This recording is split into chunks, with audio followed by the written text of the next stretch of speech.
नमस्कार दोस्तों, क्राइम तक में आप सबका स्वागत है। मैं हूं सुप्रतिम बैनर्जी। हम अक्सर ये कहते हैं कि गुनहगार कितना भी शातिर क्यों ना हो, उसका भांडा फूट ही जाता है, वो देर सवेर पकड़ ही लिया जाता है। आज की कहानी को सुनकर आपका इस बात पर यकीन और ज़्यादा बढ़ जाएगा। ये घटना उत्तर प्रदेश की है, उत्तर प्रदेश की राजधानी लखनऊ की, और तकरीबन 4 महीने पुरानी है। लखनऊ में ही एक कस्बा है काकोरी, आप सबने नाम ज़रूर सुना होगा। 19 मई को इसी जगह से एक घटना की शुरुआत हुई। हुआ ये कि यहाँ काकोरी में रहने वाला अमित रायदास नाम का एक नौजवान अचानक अपने घर से गायब हो गया। अमित जो है अपने घर वालों को ये बताकर निकला था कि वो काम के सिलसिले में बाहर जा रहा है और थोड़ी देर में लौट कर आ जाएगा। असल में अमित ब्याज पर लोगों को रुपए देने का काम करता था, यही उसका काम था, यही पेशा था। और वो जिन लोगों को रुपए देता था उनसे जाकर तगादा करता, उनसे अपना मूलधन वापस लेता, ब्याज कलेक्ट करता, यही उसकी दिनचर्या होती थी। तो इस दिन भी वो कुछ लोगों से रुपए पैसे कलेक्ट करने के इरादे से अपने घर से निकला था। लेकिन वो घर से निकला तो ज़रूर, मगर लौट कर नहीं आया। जब देर तक अमित लौट कर नहीं आया तो घर वाले बहुत परेशान हुए। उन्होंने थाने में जाकर अपने बेटे की गुमशुदगी की रिपोर्ट लिखवाई। उसका मोबाइल फ़ोन भी स्विच ऑफ हो चुका था।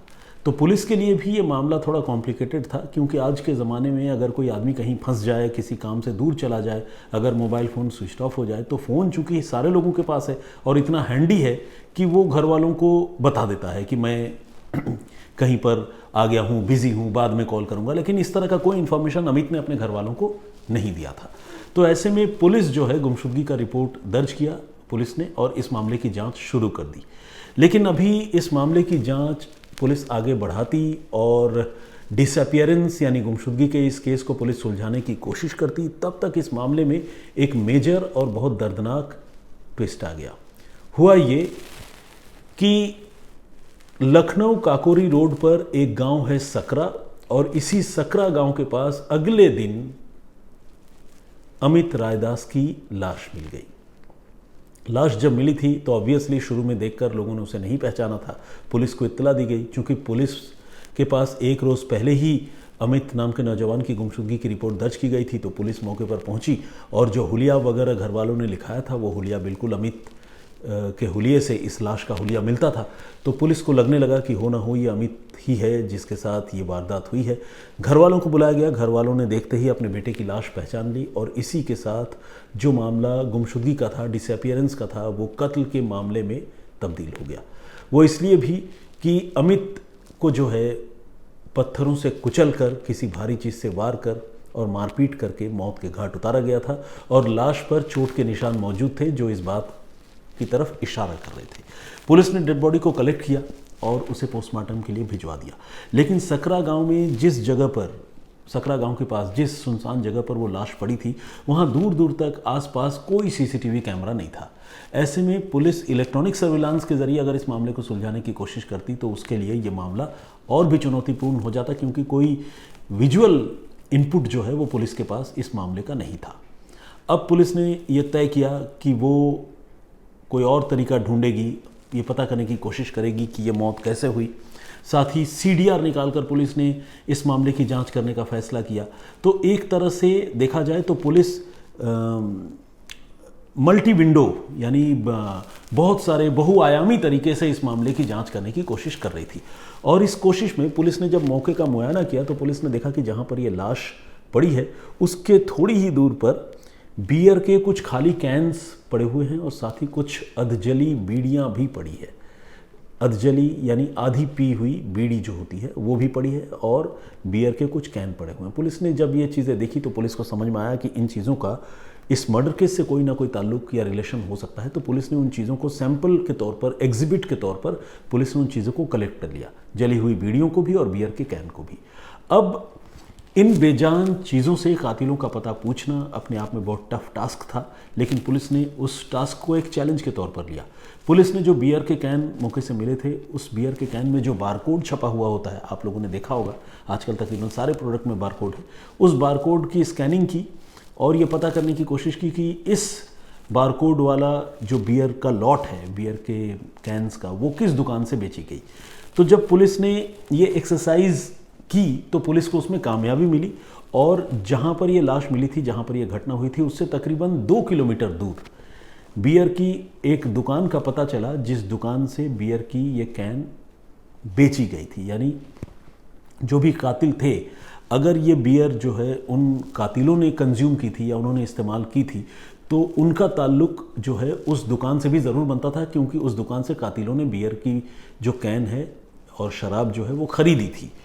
अब पुलिस उस बियर की दुकान पर पहुंची और वहां जाकर जब कंफर्म हो गया कि इस दुकान से बियर खरीदी गई है, तो फिर पुलिस ने तकरीबन 2 दिनों का सीसीटीवी फुटेज निकालने का फैसला किया।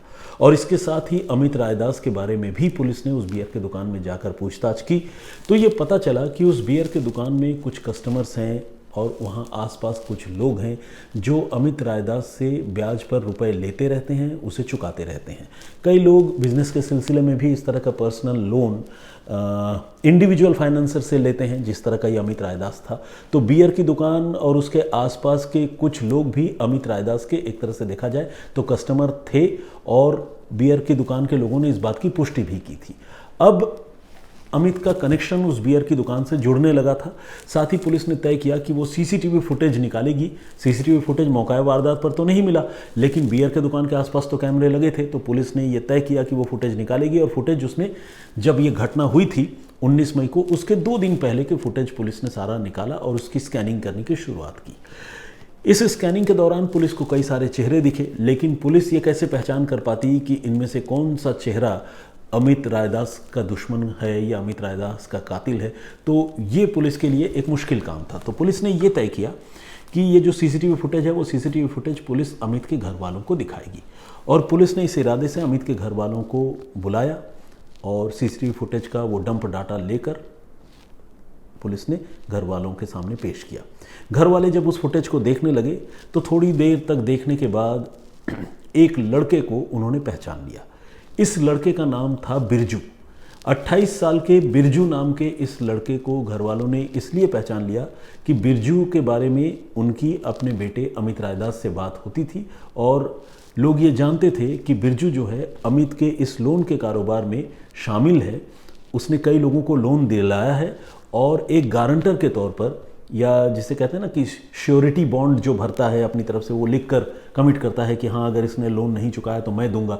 तो बीच में एक कड़ी का काम जो है वो बिरजू करता है। अमित के घर वालों ने बिरजू को देखते ही पहचान लिया और ये पता चला कि बिरजू उस दुकान में घटना वाले रोज़ बियर खरीदने पहुंचा था और बियर के कैन ही लेकर गया था। पुलिस के लिए ये बात काफ़ी इंपॉर्टेंट थी और पुलिस को लगने लगा कि हो सकता है कि अब ये मामला सॉल्व हो जाए। पुलिस ने बिरजू को इंटरसेप्ट किया और जैसा कि होता है, कोई भी क्रिमिनल पकड़ा जाता है तो पहले तो अपना जुर्म आसानी से वो कबूल नहीं करता, और ख़ासकर मर्डर जैसे मामलों में तो कतई नहीं करता। तो बिरजू ने भी पहले इनकार किया, लेकिन जब पुलिस ने सबूतों से उसका सामना कराया, सीसीटीवी फुटेज दिखाया, बियर के बारकोड की कहानी सुनाई, अमित से उसकी मुलाकात के बारे में बताया, तो एक तरह से बिरजू जो है अपने आप को फंसा हुआ महसूस करने लगा, ट्रैप हो गया। उसको लगा कि अब तो मैं बच नहीं सकता, तो उसने अपना जुर्म कबूल कर लिया और उसने कहा कि हाँ, उसी ने अपने कुछ और दोस्तों के साथ मिलकर अमित रायदास की हत्या की है। अब सवाल यह है कि अमित की हत्या क्यों की? अमित तो उसका एक तरह से देखा जाए तो बिजनेस पार्टनर था या दोस्त था, कम से कम जानकार था, हत्या क्यों की? तो इसकी वजह जो बिरजू ने बताई वो ये कि बिरजू, जैसा कि मैंने आपको बताया, गारंटर के तौर पर लोगों को लोन दिलाया करता था, और जब कोई इंसान लोन रीपे करने में फेल हो जाता था तो बिरजू जो है, चूंकि मीडिएटर था, तो उन लोगों से लोन कलेक्ट करने में वो अमित की मदद भी किया करता था। लेकिन इत्तेफाक से सुमित नाम का एक नौजवान था जिसने कुछ समय पहले 30,000 रुपये लोन के तौर पर अमित रायदास से लिए थे, और इससे पहले कि वो ये 30,000 रुपये चुका पाता, सुमित की एक एक्सीडेंट में मौत हो गई। ये अपने आप में कितनी दुखद और कितनी अफसोसनाक बात है। लेकिन सुमित की मौत होने के बाद अमित अपने उन रुपयों के लिए बिरजू का फॉलोअप करने लगा। वो बिरजू से कहने लगा कि तुम गारंटर थे, तुमने सुमित को रुपए दिलाए थे, अब सुमित की मौत हो गई है, वो दुनिया में नहीं है, तो वो 30,000 रुपये तुम मुझे दोगे। अब बिरजू जो है वो परेशान हो गया, वो 30,000 रुपये चुकाना नहीं चाहता था। वो लगातार अमित से भागता फिर रहा था, लेकिन दोनों के बीच में 30,000 रुपये को लेकर बिरजू और अमित रायदास के बीच में तलखी लगातार बढ़ती जा रही थी। और हुआ ये कि 18 मई को दोनों के बीच में बड़ी तेज़ झड़प भी हुई थी कहा सुनी हुई थी। और इसी दिन बिरजू ने यह तय कर लिया था कि वो अमित रायदास की हत्या करवा देगा। उसके बाद उसने अपने 2 और दोस्तों को अपने साथ मिलाया, जिनमें एक का नाम सतेंद्र और दूसरे का नाम नसीम है। फिर इन तीनों ने मिलकर शराब पार्टी का फैसला किया और यह भी तय किया कि वो इस पार्टी में अमित को भी बुलाएंगे और साथ ही अमित को यह भी कहेंगे कि उसे रुपए वापस कर देंगे, तो अमित फ़ौरन चला आएगा। ऐसा ही हुआ। 19 तारीख को जब अमित घर से निकला तो उसे बिरजू ने बुलाया था, रुपए वापस देने का भरोसा दिया था, लेकिन उस सुनसान जगह पर जो गांव है जिसका मैंने आप लोगों को जिक्र किया था, उस गांव के पास जो है बुलाने के बाद, सकरा गांव है, वहाँ पर बुलाने के बाद इन लोगों ने बिरजू के साथ पहले मारपीट की। रुपए पैसा देना तो बहुत दूर की बात थी, और फिर बिरजू को ज़मीन पर पटक कर भारी पत्थरों से उसका सिर और चेहरा कुचल दिया और इस तरह से उसकी हत्या कर दी। हत्या करने के पीछे एक ही मकसद था कि 30,000 रुपये न चुकाने पड़े और बिरजू जो है इस दुनिया से दूर चला जाए। तो दूर चला जाए तो न तो रहेगा बांस, न बजेगी बांसुरी, परेशान भी नहीं कर पाएगा। ये जो है सोच थी कातिलों की, और कातिलों ने इस इरादे से घटना को अंजाम दिया। तो खैर, घटना को अंजाम तो दिया, लेकिन पकड़े गए बियर के कैन और जली हुई बीड़ी के टुकड़ों की वजह से। तो खैर, ये थी पूरी कहानी। और ये मामला एक तरह से देखा जाए तो लाश की पहचान के अलावा बाकी तफ्तीश अगर हम देखें तो एक तरह से ये भी ब्लाइंड मर्डर केस ही था। लेकिन इस ब्लाइंड मर्डर केस को पुलिस ने बहुत प्रोफेशनल तरीके से सुलझाया, जिसके लिए लखनऊ पुलिस की तारीफ होनी चाहिए। तो आज की कहानी यहीं तक। लेकिन इस सिलसिले को ख़त्म करने से पहले जो मैंने प्रीवियस स्टोरी आप लोगों को सुनाई थी, जिसमें मैंने आप लोगों को बताया था कि किस तरह से एक शख्स जो किसी दूसरे का कत्ल करवाना चाहता था, खुद उसी का कत्ल हो गया। और क्यों हो गया, अगर आप ये जानना और सुनना चाहते हैं तो क्राइम तक के प्लेलिस्ट में जाकर आप मेरी वो स्टोरी सुन सकते हैं। कुछ लोगों ने जो कमेंट्स किए थे, कुछ लोगों के नाम आइए पढ़ता हूँ। प्रदीप भाम्बू जी रेगुलर कमेंट करते हैं, बहुत बहुत स्वागत आपका। शंकर लाल बिश्नोई ने भी विश किया है, बहुत धन्यवाद आपका। मेहताब अली हैदरी, माफ़ कीजिएगा, इदरीशी जी, इन्होंने भी कमेंट किया है, बहुत बहुत धन्यवाद, स्वागत आपका। रेखा भट्ट जी रेगुलर कमेंट करती हैं।